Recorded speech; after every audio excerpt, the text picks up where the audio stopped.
धेमाजी जिल्लानि बग्रिगुरि नावकाटा फाख्रिगुरि थाखाबारि मदयपुर बदलपुर उलनि मलान मथाम थुरिबारि गामिफ्राव बारहुंखाजों सिलिंखार। नंगौ, मैया जालांनाय बारहुंखाजों गोबां न'बां बिफां लाइफांफोरनि खहा जानाय गामिफोराव बडलेण्ड बुब्लिनि खौरांगिरि बिस्ति मसाहारिनि नुजाथिनाय। खौरांगिरि बिस्ति मसाहारिनि खौरां लानायाव गोबां रायजो राजाफ्रा दुखु दाहाजों गावसोरनि न'बां माइ दै सिलिंखार जानायखौ फोरमायदों। जायगानि एमएलए खौ फैनानै खौरां लाफैनो थाखाय हास्थायदों थागिबि रायजो राजाफ्रा। बग्रिगुरि नावकाटा फाख्रिगुरि थाखाबारि मदयपुर बदलपुर उलनि मलान मथाम थुरिबारि बायदि बायदि गामिफ्रा गोबां न'बां लोगोसे गय खान्थाल थाइजौ थाग्रा न' गासैबो थेर बेथेर जालांदों। थारैनो जोबोर दुखुनांथाव बारजों न'बां सिलिंखार जानांनायनि जाहोनाव गावनि न'खौ नागारना गुबुननि न'आवसो थानो गोनां जादों होननानै फोरमायदों थागिबिफोरा। बिनि सायाव सरकारा मा राहा लागोन समाजो मिथिगोन। बे समाव बिस्ति मसाहारिनि मोनसे खौरां। खुलुमबाय बडलेण्ड बुब्लि नायगिरि अनसायगिरिफोरनिसिम। बे समाव आं दंफैयो धेमाजि जिल्लानि सिङाव थानाय बग्रिगुरि गामियाव।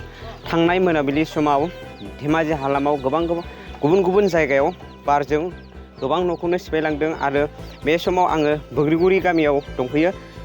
थांनाय मोनाबिलि समाव माबायदि बारा सिफायलांदों बिनि थासारिखौ आं केमेरा पार्सनखौ देखायनो खावलायबाय।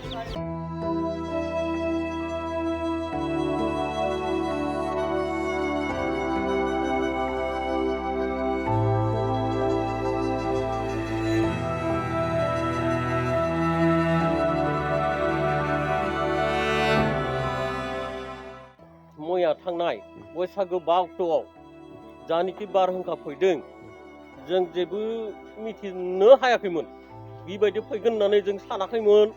मानो होनोबा रायजोजों थाबायगासिनो दंमोन। बे समावनो बारा अकस्मात फैनानै जोंनि गामिनि हाल सालखौ ओरैबायदि खालामखाबाय जे एकदम बुखारलांबाय आरोखि।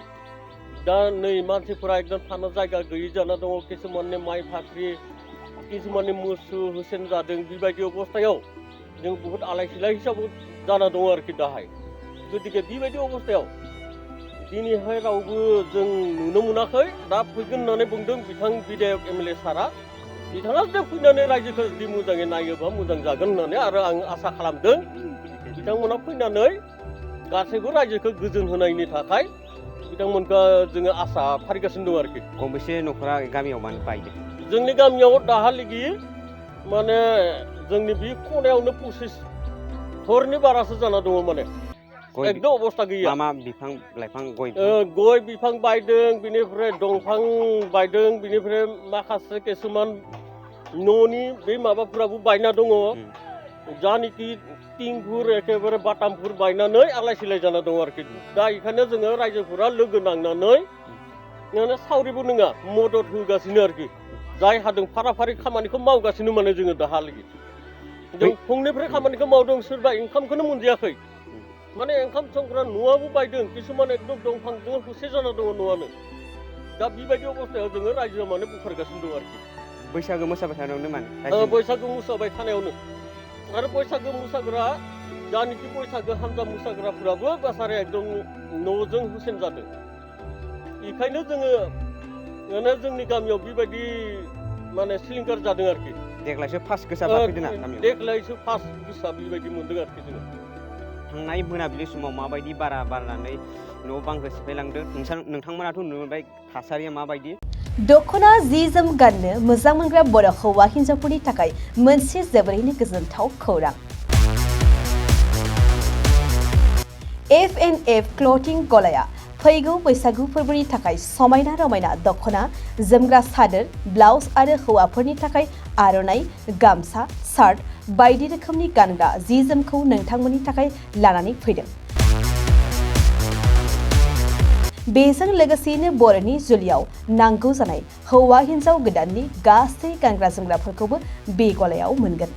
गसाइगाव टाउनजों नांजाबनाय राजापारानि गार्लस स्कुलनि अपोजिटआव थानाय F&F क्लथिं गलायाव बर'नि गाब गोनां समायना रमायना ड्रेसफोरखौ गोसोनि लुबैनाय बायदि मोननो हागोन। लोगोसेयैनो गोसो गुदुं सुबुंफ्रा गावनि मोजां मोननाय ड्रेसफोरखौ F&F क्लथिं गलायाव जायखिजाया सानावनो लांफैनो हागोन। नोंथांमोना F&F क्लथिं गलायाव जि जोम आर'नाइ आरो गानग्रा ड्रेसफोरखौ लांफैनोब्ला नैबे मबाइल नम्बर 8472858324 आव थोंजों खौरां लाहरनो हागोन।